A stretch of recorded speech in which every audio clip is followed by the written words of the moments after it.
오늘은 오여전도회 헌신예배로 드리는데 오여전도회가 올해 처음으로 이렇게 세워진 이렇게 오여전도회예요. 그래서 제가 좀 고민을 하다가 제가 격려도 해주고 또 축복도 해주는 시간이 되면 좋겠다라는 생각을 가졌어요. 그래서 우리 회장님 이하 또 임원들 모든 회원들이 하나님의 은혜 가운데 앞으로 잘 섬길 수 있도록 우리 성도님들께서 격려해 주시고 기도도 많이 해 주시기를 부탁드리겠습니다. 그로 인해서 더욱더 많이 섬길 때에 우리 교회가 더욱더 튼튼하게 세워질 줄로 믿습니다. 오늘 주제는요, 예배예요. 예배. 주를 바라보고 예배하라라는 제목으로 주의 말씀을 증거하겠습니다.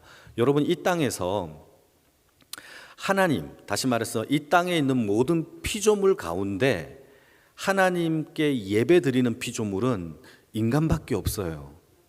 그리고 이 인간은 하나님의 모양과 형상대로 창조함을 받았어요. 그러니까 하나님의 모양과 형상대로 창조함을 받고 또한 하나님께 예배하는 피조물은 이 땅에 유일하게 사람밖에 없다라는 것이죠.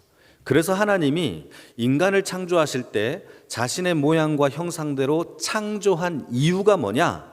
그 이유가 바로 하나님을 예배토록 하기 위하여 우리를 아버지의 형상과 아버지의 모양으로 지으셨다라고 성경은 우리에게 말씀을 해주고 있는 거예요. 그래서 우리가 태어난 이유도, 우리가 하나님 앞에 교회를 세우신 이유도 하나님 앞에 예배드리는 하나님의 백성으로 살라라고 우리를 지으신 겁니다. 그래서 여러분, 오늘 이 예배라는 설교를 통하여서 우리의 삶에 유일하게 하나님께서 기뻐하시고 찾으시는 예배자가 되어지기를 주님의 이름으로 축복합니다. 그래서 오늘 설교는 여러분 잘 정리를 한번 해보세요. 여러분 오늘 필기구가 없으면은 집에 가서 영상으로 다시 들으면서 잘 필기를 해주시면은 예배가 무엇인지가 여러분 잘 정리가 될 겁니다.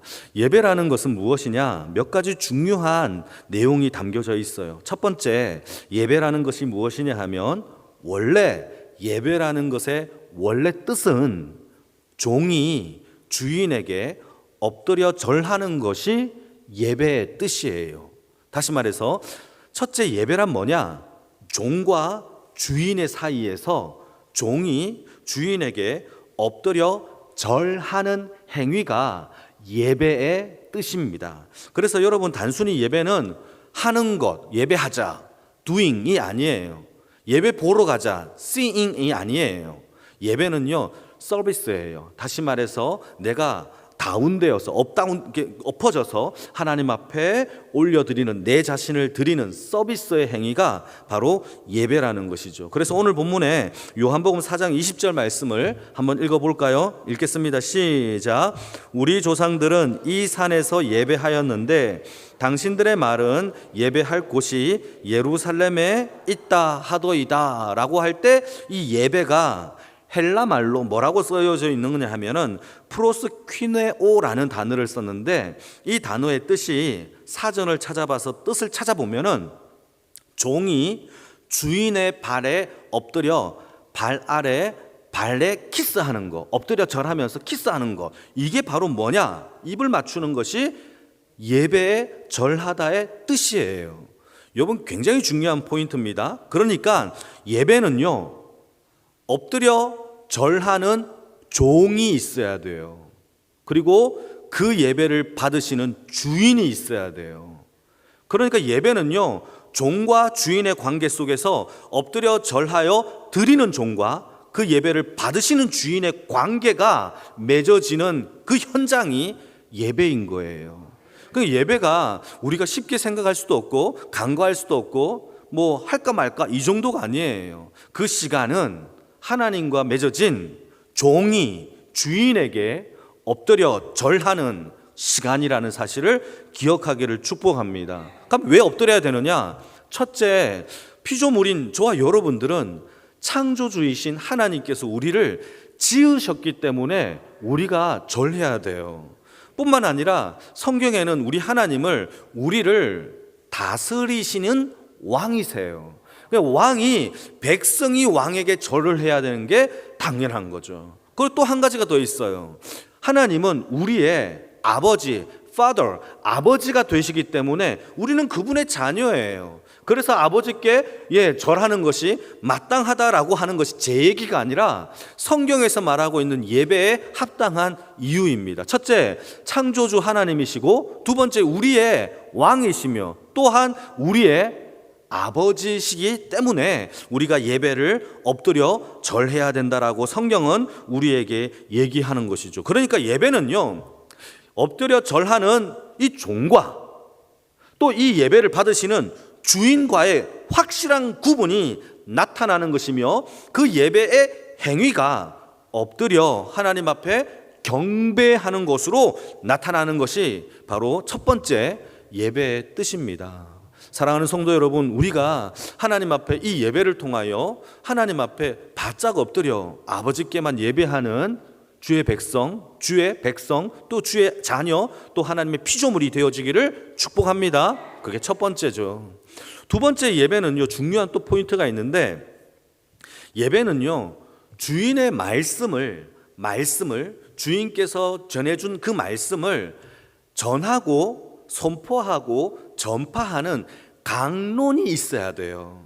이 강론이라는 단어가 무엇이냐? 요거 한번 찾아볼까요? 사도행전 20장 7절 말씀인데 여러분들이 한번 읽어주시기 바랍니다. 시작.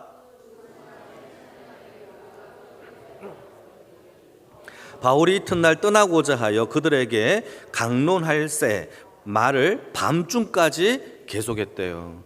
여러분, 사도 바울이 떡을 떼면서 그 성도님들에게 무엇을 했느냐? 밤새도록 하나님의 말씀, 주의 말씀을 강론했다라고 하죠. 이때 사용했던 강론이라는 단어를 찾아보게 되면은 이런 뜻입니다. 디아레고마이라는 단어를 쓰는데, 디아라는 단어는 서로라는 뜻이에요. 레고마이라는 것은 말하다라는 뜻인데요. 그러니까 이 강론이라는 것이 무엇이냐면 서로 말하는 대화, 서로 논의하는 대화를 바로 강론이라고 얘기를 합니다.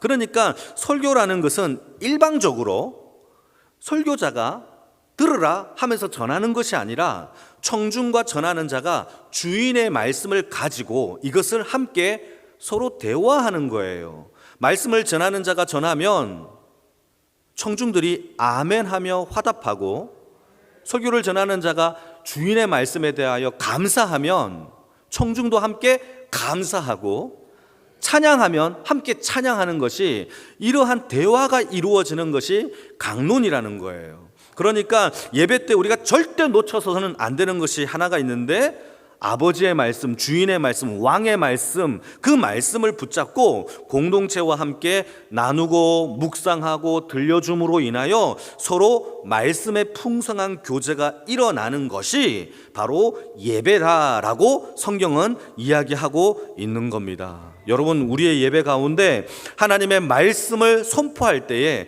그 말씀이 서로 주고받으며 화답하며 아멘하며 찬양하며 하나님 앞에 나아가는 주의 백성의 예배가 되어지기를 축복합니다. 이처럼 예배는요, 하나님의 말씀의 지배를 받아야 돼요. 우리의 감정, 우리의 생각, 우리의 논리, 이게 지배되는 게 아니라 철저하게 예배는요, 주인의 말씀, 하나님의 말씀이 지배되어지고 그 말씀이 우리를 인도하고 그 말씀에 우리 마음에 가득 채워지는 것으로 인하여 예배가 만들어 가지는 것이 바로 성경에서 말하고 있는 예배의 형태예요. 예배는 말씀의 지배를 받고 말씀의 인도를 받고 말씀으로 충만하여져서 아멘하며 서로 소통하는 것이 바로 예배다라는 겁니다. 사랑하는 성도 여러분, 하나님의 말씀의 지배를 받고 인도받기를 축복합니다. 그게 우리가 예배할 수 있는 또 성공하는 이유예요. 그래서 예배는 주인의 말씀이 강론되면서 우리가 그 말씀 앞에 굴복하고 지배를 받으면서 감사와 찬양과 영광과 존귀를 하나님 앞에 올려드리는데, 여러분 생각해 보십시오. 주인의 말씀이 우리에게 선포되어졌는데 그분은 세상을 창조하신 창조주이시고 우리를 다스리시는 왕이시며 우리의 아버지세요. 그분이 우리에게 생명으로 살리는 그 말씀을 우리에게 선포해 주셨고, 그 말씀을 전할 때에 그 말씀을 들은 주의 백성들이 그 말씀을 듣고 감격하고 감사하고 기뻐하는 것이 정상일까요? 정상이 아닐까요? 당연히 정상이죠. 너무나 죽은 자를 살리셨다라는 주인의 말이 너는 이제 탕감받았다라고 하는 그 말에 우리는 당연히 감격할 수밖에 없겠죠. 너는 마귀의 자식이 아니야, 이제 내 자녀야 라고 하나님이 말씀해 주시는 그 선포에 우리는 감정으로 북받칠 수밖에 없어요. 그게 성경에서 나옵니다. 그 거룩한 감정이 임재되어지는 시간, 그게 바로 예배인데요. 한번 읽어볼까요? 시편 100편 1절에서 5절까지 여러분 천천히 한번 읽어보겠습니다. 시작. 온 땅이여 여호와께 즐거운 찬송을 부를지어다. 기쁨으로 여호와를 섬기며 노래하면서 그의 앞에 나아갈지어다. 여호와가 우리 하나님이신 줄 너희는 알지어다. 그는 우리를 지으시니요 우리는 그의 것이니 그의 백성이요 그의 기르시는 양이로다. 감사함으로 그의 문에 들어가며 찬송함으로 그의 궁정에 들어가서 감사하며 그 이름을 송축할지어다. 여호와는 선하시니 그의 인자하심이 영원하고 그 성실하심이 대대에 이르리로다. 할렐루야. 이게 예배예요. 예배의 이유가 뭡니까? 그분은 우리를 지으시고 우리는 그의 분의 백성이고 그분의 우리는 양이기 때문에 당연히 예배합니다라고 고백하는 겁니다. 이게 예배죠. 여러분, 이때 얼마나 기쁜 마음으로 드립니까? 즐거운 찬송을 부르고 기쁨으로 여호와를 섬기면서 노래하면서 그분에 나아가는 것 자체, 그게 거룩한 하나님 앞에 감정, 기쁨이 넘치는 그 현장이 바로 예배의 현장이라는 사실을 여러분 기억하기를 축복합니다. 그래서 여러분, 우리는 예배 때 기쁨과 감사가 여러분 우리 마음속에서 차고 넘쳐야 돼요. 왜냐하면 그게 예배이기 때문입니다. 그리고 마지막으로 예배는 무엇을 가지고 있느냐 하면, 예배는 질문 하나 던져볼까요? 예배는 교회 예배당 안에서만 드리는 게 예배일까요? 교회 밖에서도 예배를 드려야 할까요? 여러분, 우리가 교회가 제 세 번째 이 예배의 중요한 하나의 핵심이 있는데, 예배라는 거는요 예배당 안에서만, 교회에서만 예배 드리는 게 아니에요. 성경에 기록되기를 신자의 모든 삶 자체가, all of your life가, 모든 내 삶이 예배가 되어야 한다라고 성경은 기록하고 있어요. 자, 질문 던지겠습니다. 왜 우리의 삶 전체가 왜 예배가 되어야 할까요? 여러분, 게 굉장히 중요하죠. 여기에 우리가 읽었던 본문의 정답이 나와요. 하나님이 영이시기 때문이에요. 한번 읽어볼까요? 요한복음 4장 23절에서 24절 말씀인데요, 천천히 한번 읽어보겠습니다. 여러분 읽어주세요. 시작.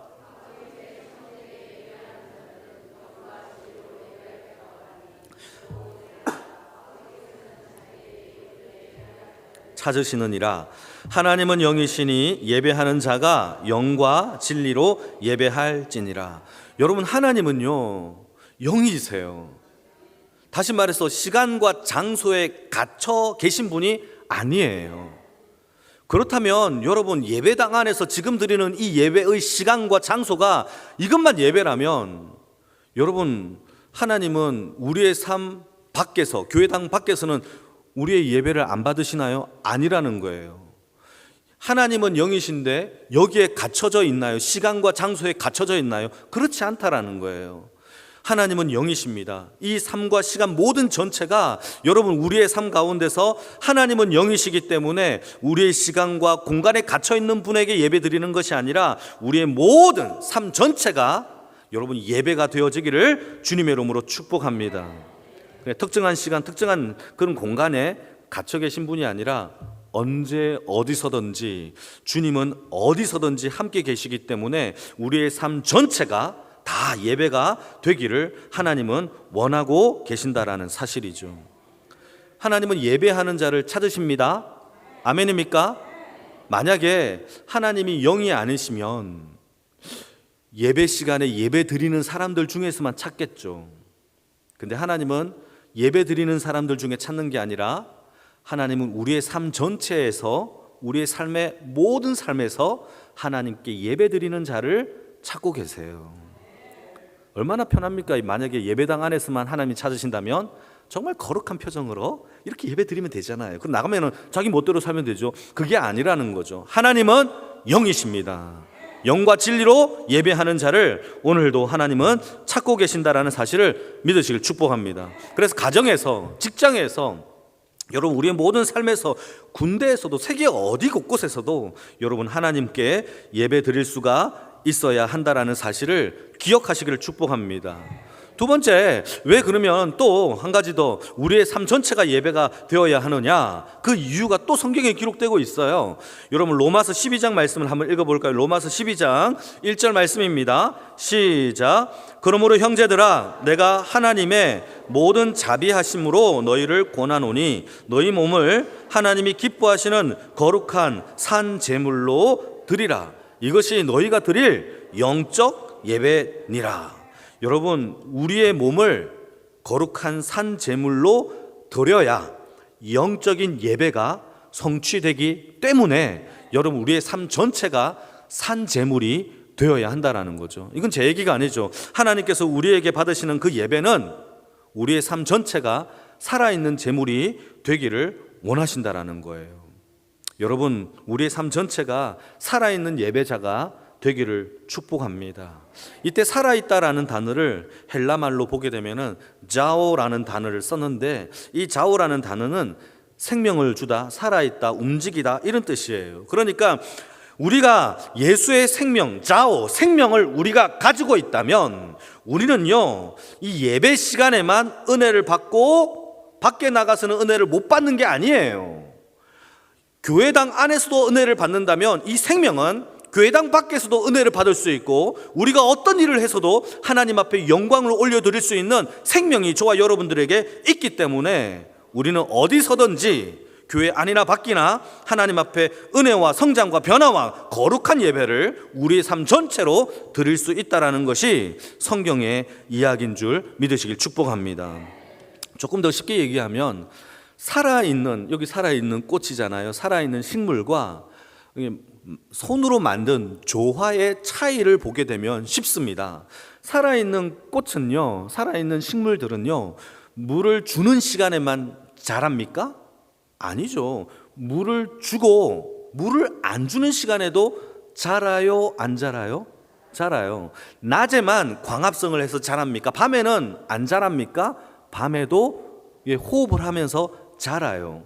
성장과 변화는 24시간 매일매일 날마다 살아있다면 성장하고 변화되고 열매를 맺고 꽃을 내고 열매를 맺는 것이 살아있음, 자오의 뜻이라는 거예요. 그러니까 우리의 삶의 예배의 생명이 예배당 안에만 있는 것이 아니라 우리의 삶 전체가 예배가 되어질 때에 우리의 삶의 모든 삶이 아버지 앞에 변화와 생명과 열매를 맺게 되어지는 줄 믿으시기를 축복합니다. 반면에 조화는 달라요.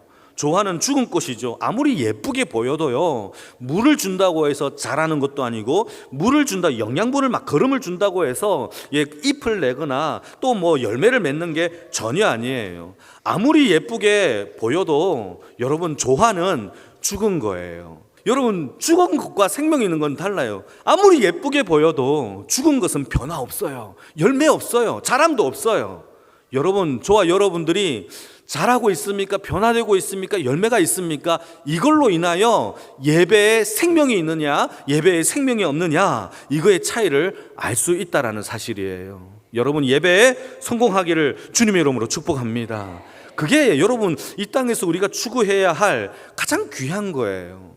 여러분, 살아있는 식물은 24시간 하나님 앞에 변화되고 깨닫고 성장합니다. 왜냐하면 생명이 있기 때문이죠.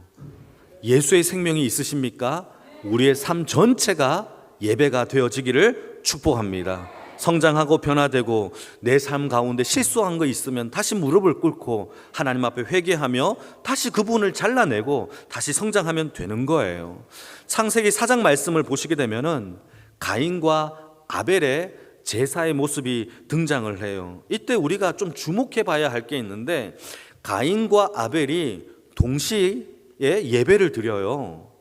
예배를 드리는데 누구의 예배를 하나님이 받으셨을까요? 가인의 예배를 받았을까요? 아벨의 예배를 받았을까요? 하나님이 정확하게 얘기합니다. 여러분, 이게 중요하죠.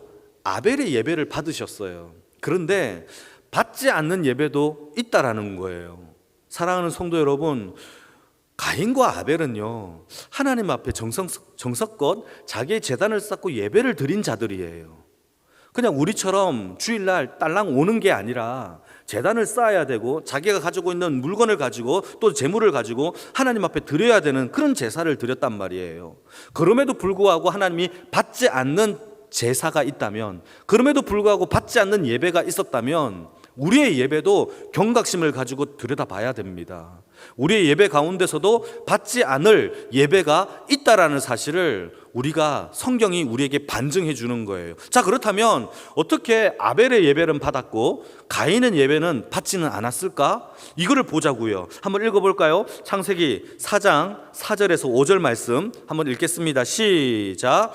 아벨은 자기도 양의 첫 새끼와 그 기름으로 드렸더니 여호와께서 아벨과 그의 제물은 받으셨으나 가인과 그의 제물은 받지 아니하신지라. 가인이 몹시 분하여 안색이 변했대요.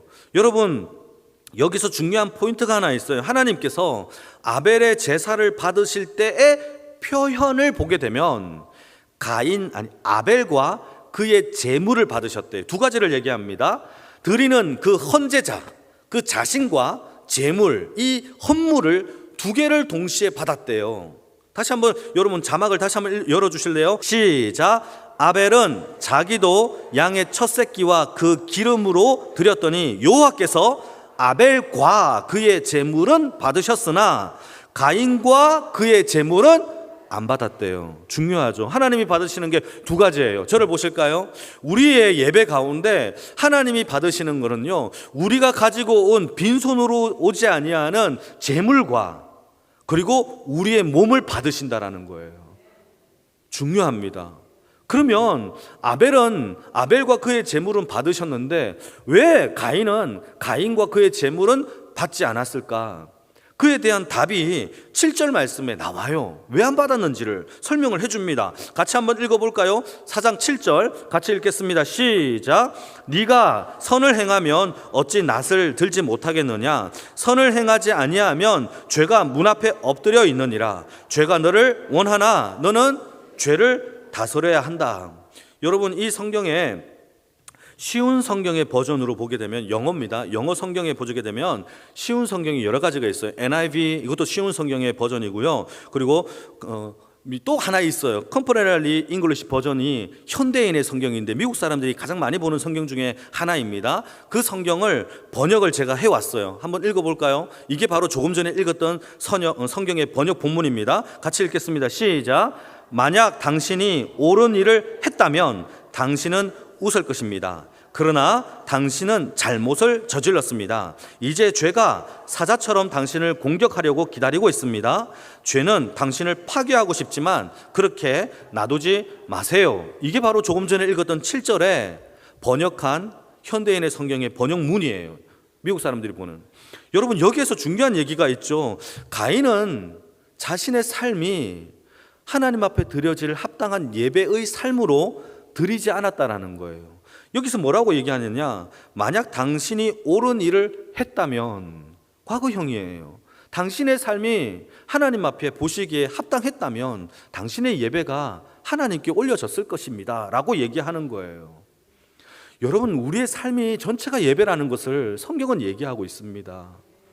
예배당에 와서 거룩한 표정 헌금을 낸다고 해서 또 헌신과 봉사를 한다고 해서 우리 예배가 딱 받아지는 것이 아니에요.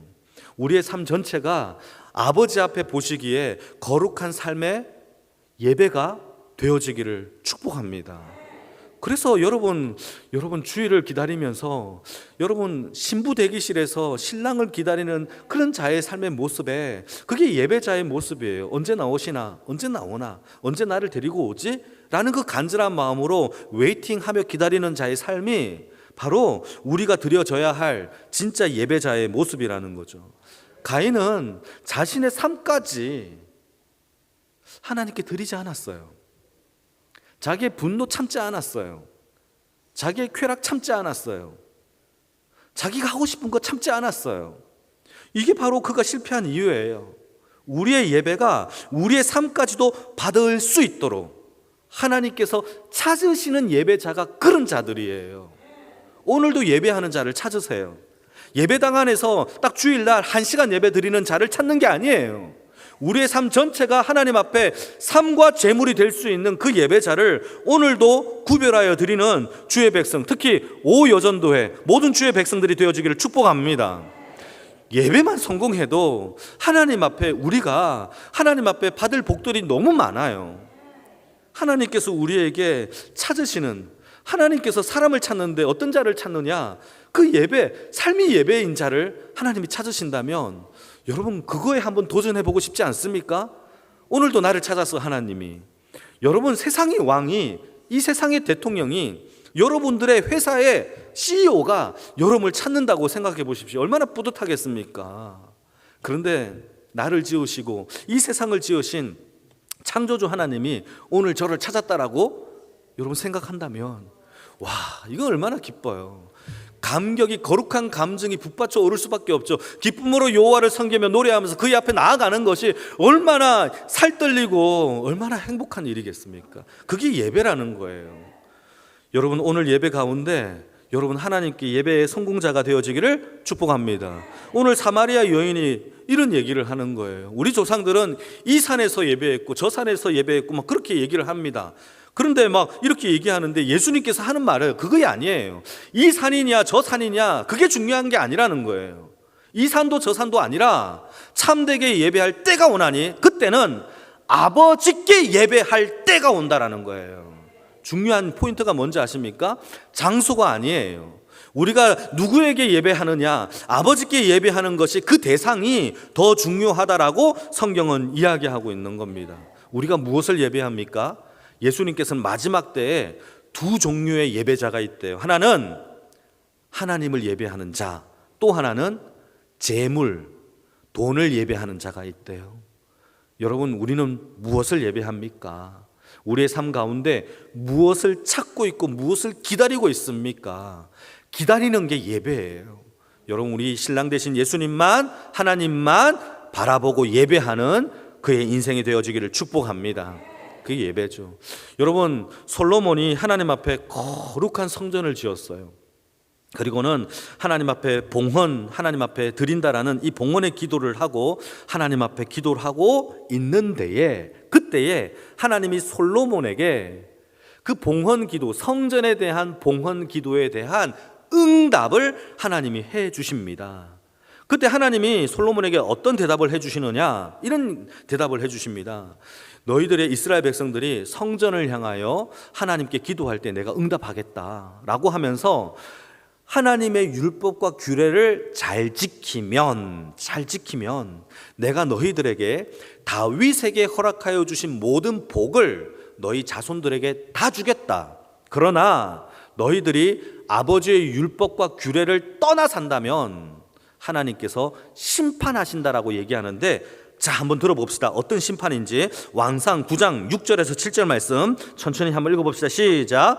만일 너희나 너희 자손이 아주 돌아서서 나를 따르지 아니하며 내가 너희 앞에 둔 나의 계명과 법도를 지키지 아니하고 가서 다른 신을 섬겨 그것을 경배하면 내가 이스라엘을 내가 그들에게 준 땅에서 끊어버릴 것이요 내 이름을 위하여 내가 거룩하게 구별한 이 성전이라도 내 앞에서 던져버리니 이스라엘은 모든 민족 가운데 속담거리와 비웃음거리가 될 것이다 라고 얘기하고 있어요. 여러분 하나님께 아름다운 성전을 봉헌했어요.